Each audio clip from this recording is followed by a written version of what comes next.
Chinese investment on Indian government radar. Chinese investment on the startup, Indian startup. Controversy or trends. Today we'll talk about this subject. Hi friends, my name is Lokesh and you're watching my YouTube channel. Relationship between India and China is going through a rough patch. Post standoff between the forces in Ladakh and Galwan, prompting India to ban 59 Chinese apps citing the security reasons. It is not surprise that China is going through a widespread financial stress, wherein more to come, followed by COVID-19 situation.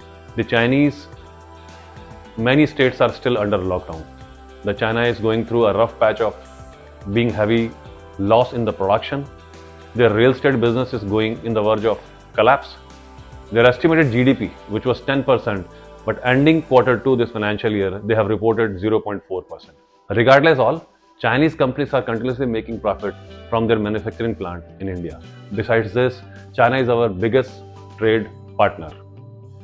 We are importing, our import from China has crossed 100 billion US dollars. In terms of percentage, we are importing 15% of our total import only from China. And in terms of export, we are exporting only 5.5% to the mainland. This shows how disbalanced our trade policy is. We need to quickly balance this disbalance in the interest of the country. We need to tighten our shoes. It has already started happening, but India has a long way to go. China Central Bank has bought 1.01% stake in HDFC.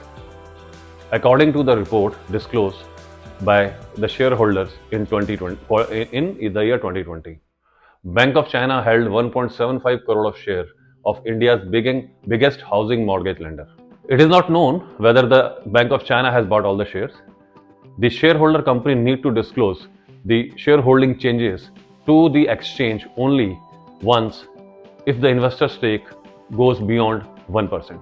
The stock rallied 14% during the time and close to rupees 1702. Economic Times has reported on April 13 that the Chinese-backed funds are seeking to buy Indian financial assets after the COVID-19 outbreak caused a major slump in the valuation of the company.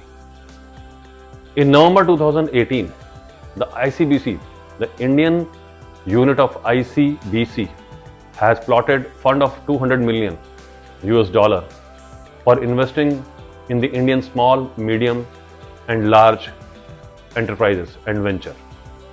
Since then, they have been buying stakes in some of the smaller Indian companies. Today, China has entered into every Indian sector. China is investing heavily into Indian startup. But according to the report, by 2020, China's investment in the Indian startup crossed to 7 billion US dollars. During the year 2020, India has received FDI proposal 347 in numbers. And these proposals are mostly from China. And the Indian government has approved only 66 proposals. In 2022, again, India got 382 FDI proposal. Again, it is mostly from China and approved only 80 proposal. In telecom sector, India approved 5G trial. And during 5G telecom auction, the Chinese company, Huawei Telecommunication ZTE, was not allowed, stating security concerns. Message is very clear. India is no longer allowed China a swift entry in the Indian manufacturing area, which they are already doing it.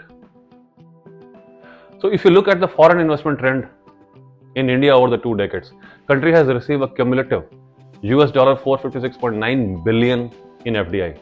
72% of it's coming from just 5 countries, which is Mauritius, Singapore, Japan, Netherlands and US, of which China is not one. The proportion of China foreign direct investment in India during the same period constitute to merely US dollar 2.34 billion or 0.51% of the total inflow. Regardless of this, however, there is no deny that the Chinese investment of the last few years have shoot up considerably and to the extent of being pervasive across various sectors such as infrastructure, automobile, e-commerce, fintech, travel, transport, etc. Post 2014, investment from China, both in the form of private equity as well as greenfield investment, has assumed great proportion in the Indian market. So, while the influx of the FDI from China into the startup space is large, its impact is also significant. there has been a 12x growth of Chinese investment in the Indian startup from 2016 to 2019. This trend is not surprising, as a large Chinese player such as Alibaba, Tencent, who have a strong financial capacities, aggressively taking stakes in the Indian startup in last 5 years.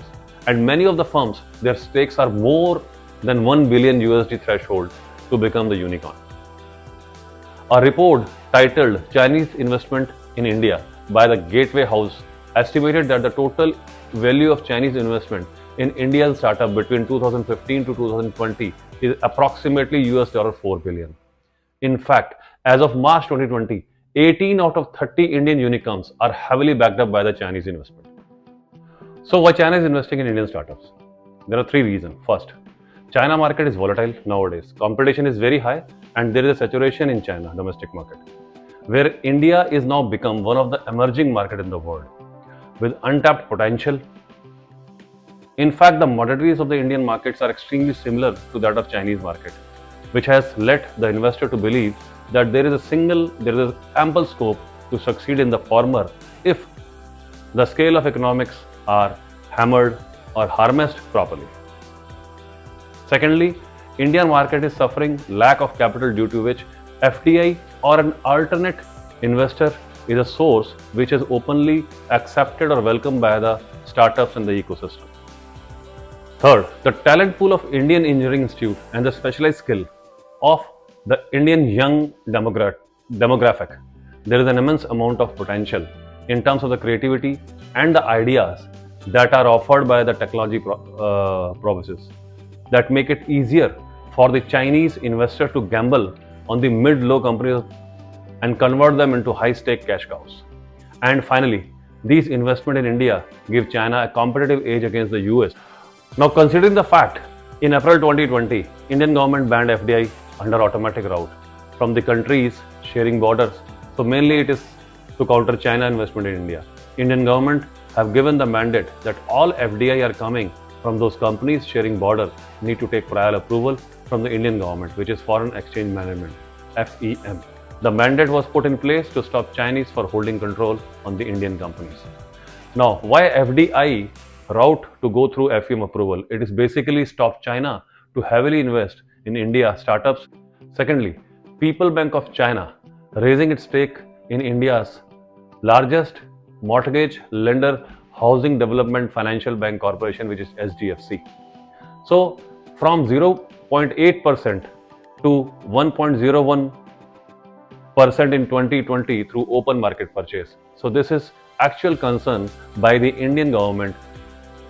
But another problem starts from here. Undoubtedly, restrictions are required FDI from China, but it is also important to look into the implication that such protection have for the startup industry in India, which is largely funded by the investor from China. This became even more important at a time when capital infusion is extremely necessary for the startups, given the prevailing dip in the Indian consumption demand, apart from the other pandemic-induced economy issues that are here to stay for some time. Quite notably, after almost a 9-month freeze from the Indian government had started clearing the Chinese FDI proposal in early 2021 for the smallest cases, while the largest proposal are to be dealt with later after a careful analysis of the situation. These cases are guided by allowing Chinese investment in critical sector in India or in the industrial where local companies don't have adequate capacity. India has not signed the RCEP, Regional Comprehensive Economic Partnership. It's a free trade agreement. It cuts taxes in trade between the Asian countries, which is signed by the 15 countries, but India has opted out of it. The reason was very clear. They don't want again that Chinese goods flood in Indian market, and this move is to safeguard the local manufacturing. Indian bilateral trade is around 110 billion, and in terms of nearly 15% of the import, of the total import comes from China, wherein we are exporting only 5% product to China. This shows where we stand in terms of the import-export balance between the two countries. Recurring Chinese investor in the Indian startup, Alibaba and Ant Enterprises. They invested in Big Basket in the year 2017, which was not disclosed. In 2018, they invested 146 million. In 19 they invested around 50 million, and 2020 again 50 million. In Paytm, Alibaba and Ant Financial has invested 88 million in 2015, 177 million in 2017, and 45 million in 2018. In Zomato, the same investor has invested around 152 million in 2018, 210 million in 2018, and 150 million in 2020.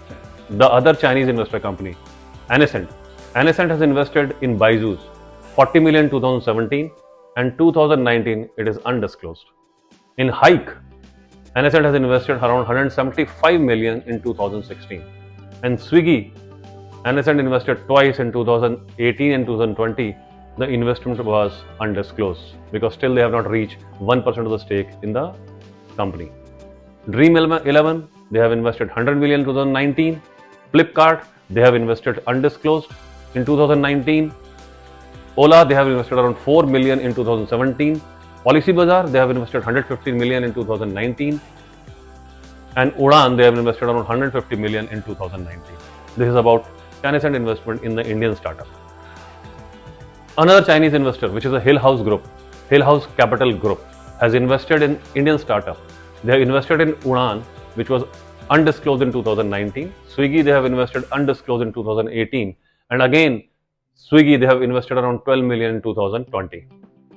Didi Zing, another investor from China, they have invested around 30 million in 2015 in Ola. Same investment company has invested around 100 million in 2016 in Oyo Rooms.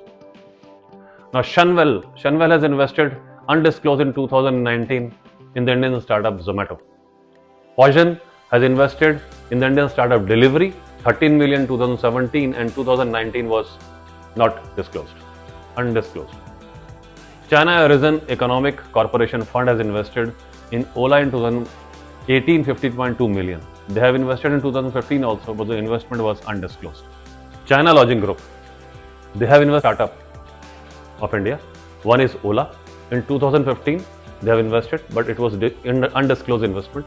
In Oyo Rooms, they have invested in 2019 in a tune of $10 million. Steadu Capital, another investor who has invested in the Indian startup. He has invested in Policy Bazaar, Quicker, wherein the investment was made in 2015 and it was undisclosed. He has invested in Dream 11 around 60 million in 2019. He has invested in Flipkart around 180 million in 2014. He has invested in Ola in 2015. It was undisclosed. And 2019, he has invested around 74 million. Same investor has invested in Unacademy in 2019 and Ninja Cart in 2019, but the investment was undisclosed. This investor has also invested in the other Indian startup, which is Urban Clap, India Wealth, Lenskart, but all this investment which was made in 2019 are still undisclosed because they have not reached to the threshold limit of 1%, wherein the shareholder need to report to the exchange about the change in the stake of the shares. And lastly, Steadu Capital has invested in Nykaa, wherein he has invested 23.4 million in 2020. So these are the investment being made by the Chinese company in the Indian startup, which actually raise eyebrow of the Indian government how to put a stop or how to make a control on the Chinese funding company for take on over the Indian manufacturing side or to take a control of the Indian startups. So friends, this is what I want to share it with you. The reason behind the Indian government was eyeing on the Chinese FDI. And why the Chinese FDI on the government radar? Chinese investment on the Indian startup, which actually a trend and controversy, and why India has to put a break on the automatic approval of FDI by putting foreign exchange management approval from the Indian government, just to control the Chinese investment in India, Chinese investment in Indian startup, Chinese hold on the Indian manufacturing, Chinese hold on the domestic manufacturing unit of India. So hope you have enjoyed this information. If you like it, please like, subscribe my blog, and I'll come with a new blog in the new session. Till then, cheers and bye-bye.